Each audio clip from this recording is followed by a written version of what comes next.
শিবকায় তীর্থকুম্ভ। এখানে একটা তামিল রাজা যারা আগে ঋষিদের জায়গাগুলো এসে শিকার করতো, তো তার গায়ে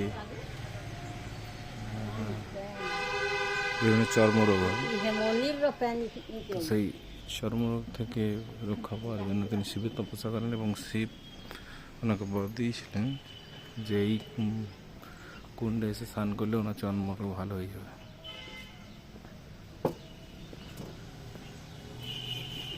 সেই থেকে এইখানে এই কুণ্ড তৈরি হয়েছে এবং এটা পুনর্নির্মাণ হয় অহল্যাবাই হোলকারের সময়।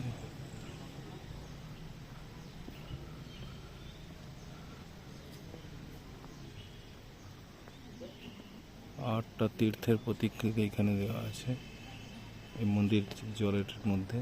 এটা আটটা তীর্থের প্রতীকৃতি।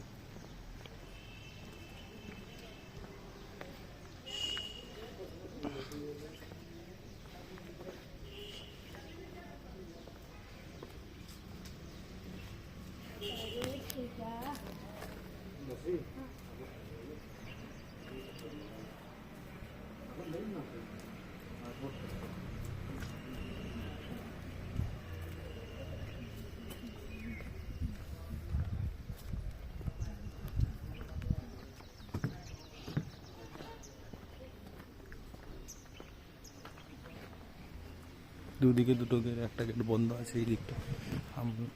আমি ওই দিকটা দিয়ে নেমেছি।